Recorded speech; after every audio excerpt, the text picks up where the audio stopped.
ಒಬ್ಬಟ್ಟು ಸಾರು ಅಥವಾ ಹೋಳಿಗೆ ಸಾರು ಸಾಮಾನ್ಯವಾಗಿ ಒಬ್ಬಟ್ಟನ್ನ ಮಾಡಿದಾಗ್ಲೇ ನಾವು ಒಬ್ಬಟ್ಟು ಸಾರನ್ನು ಮಾಡೋದು ಅಲ್ವಾ. ನಮಸ್ತೆ, ಕನ್ನಡತಿ ಪಾಕಶಾಲೆಗೆ ಸ್ವಾಗತ. ಇವತ್ತು ಒಬ್ಬಟ್ಟು ಸಾರನ್ನು ಒಬ್ಬಟ್ಟು ಮಾಡ್ದೇನೆ ಹೇಗೆ ರುಚಿಕರವಾಗಿ ತುಂಬ ಕಮ್ಮಿ ಪದಾರ್ಥದಲ್ಲಿ ಸರಳವಾಗಿ ಮಾಡ್ಬೋದು ಅಂತ ತೋರಿಸ್ತಾ ಇದ್ದೀನಿ. ಒಮ್ಮೆ ಮಾಡೋದನ್ನು ನೋಡಿದ್ರೆ ಸಾಕು, ಅವಾಗವಾಗ ರುಚಿಕರವಾಗಿ ಇದೇ ರೀತಿ ಒಬ್ಬಟ್ಟು ಸಾರನ್ನು ಮಾಡ್ಕೊಳ್ತಾ ಇರ್ತೀರ. ಅಷ್ಟು ರುಚಿಕರವಾಗಿರುತ್ತೆ, ಮಾಡೋದು ಕೂಡ ಅಷ್ಟೇ ಸುಲಭ.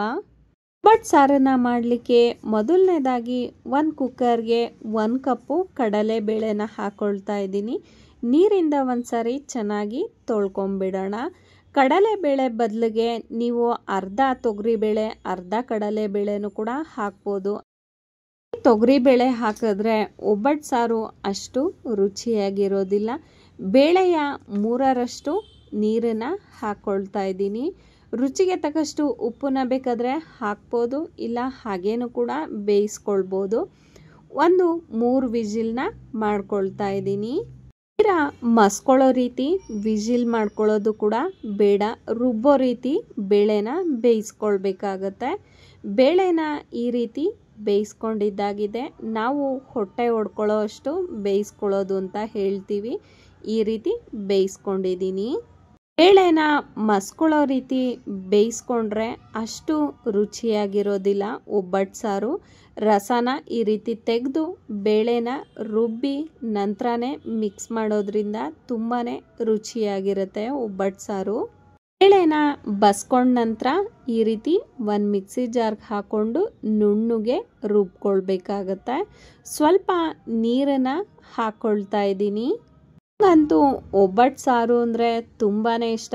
ಒಬ್ಬಟ್ಟು ಎಷ್ಟು ಇಷ್ಟನೋ ಒಬ್ಬಟ್ಟು ಸಾರು ಕೂಡ ತುಂಬಾ ಇಷ್ಟ ಆಗುತ್ತೆ. ಈ ರೀತಿ ನುಣ್ಣಗೆ ರುಬ್ಕೊಂಡಿದ್ದಾಗಿದೆ. ರುಬ್ಬಿರುವಂತಹ ಬೇಳೆನ ನಾನು ಬೇಳೆ ಕಟ್ಟಿಗೆ ಹಾಕೊಂಡ ನಂತರ ಮಿಕ್ಸಿ ಜಾರ್ಗೆ ಸ್ವಲ್ಪ ನೀರನ್ನು ಹಾಕ್ಕೊಂಡಿದ್ದೀನಿ. ರುಬ್ಬಿರುವಂತಹ ಬೇಳೆ ಕಟ್ಟು ಒಂದು ಕೂಡ ಗಂಟಿಲ್ಲದೆ ಇರೋ ರೀತಿ ಮಿಕ್ಸ್ ಮಾಡ್ಕೊಳ್ಬೇಕಾಗತ್ತೆ. ಈ ರೀತಿ ಒಂದು ಸಹ ಗಂಟಿಲ್ದಂಗೆ ಮಿಕ್ಸ್ ಮಾಡ್ಕೊಂಡಿದ್ದಾಗಿದೆ. ನಂತರ ಒಂದು ಕುಟಾಣಿಗೆ 1 ಚಮಚ ಮೆಣಸನ್ನು ಹಾಕ್ಕೊಂಡಿದ್ದೀನಿ. ತರಿಯಾಗಿ ಕುಟ್ಕೊಳ್ಳೋಣ. ಈ ರೀತಿ ತರಿಯಾಗಿ ಕುಟ್ಕೊಂಡ ನಂತರ 1 ಚಮಚ ಜೀರಿಗೆನೂ ಕೂಡ ಹಾಕ್ಕೊಂಡಿದ್ದೀನಿ. ಜೀರಿಗೆನೂ ಕೂಡ ತರಿಯಾಗಿ ಕುಟ್ಕೊಂಡ್ಬಿಡೋಣ.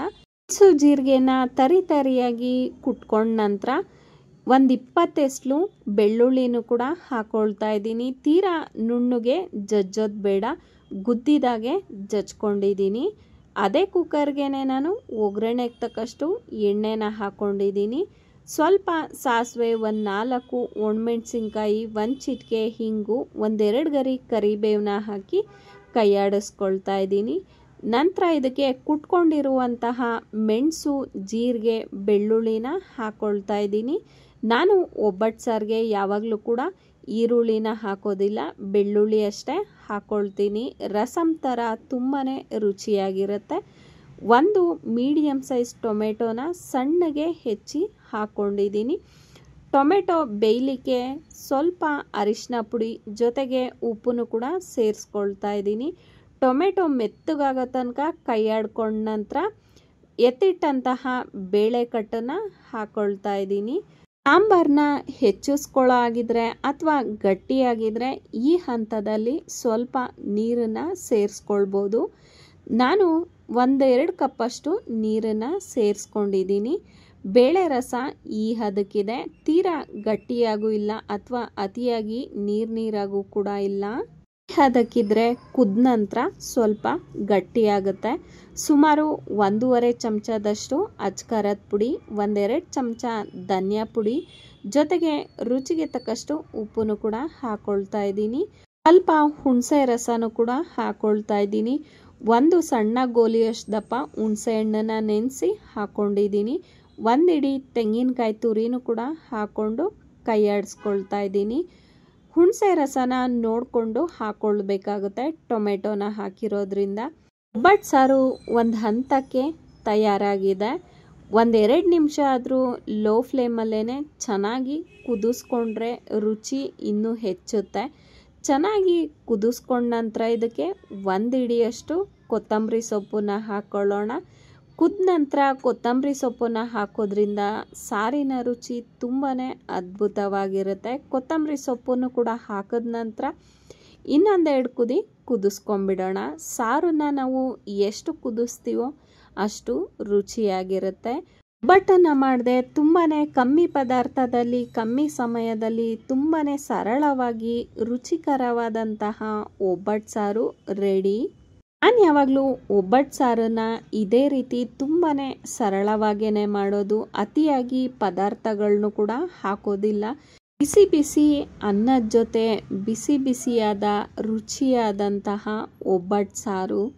ನೋಡಿದ್ರಲ್ಲ, ಒಬ್ಬಟ್ಟನ್ನು ಮಾಡದೆ ರುಚಿಕರವಾಗಿ ಹೇಗೆ ಒಬ್ಬಟ್ಟು ಸಾರನ್ನು ಮಾಡ್ಕೊಳ್ಬೋದು ಅಂತ. ನೀವು ಕೂಡ ಒಮ್ಮೆ ಮಿಸ್ ಮಾಡದೆ ಟ್ರೈ ಮಾಡಿ ನೋಡಿ. ಟೇಸ್ಟ್ ಹೇಗಿತ್ತು ಅಂತ ತಿಳಿಸೋದನ್ನ ಮರಿಬೇಡಿ. ಹಾಗೆ ನನ್ನ ರೆಸಿಪೀಸ್ ಇಷ್ಟ ಆಗ್ತಾ ಇದ್ರೆ ದಯವಿಟ್ಟು ಲೈಕ್ ಮಾಡಿ, ಕಾಮೆಂಟ್ ಮಾಡಿ, ಶೇರ್ ಮಾಡಿ. Thank you so much for watching.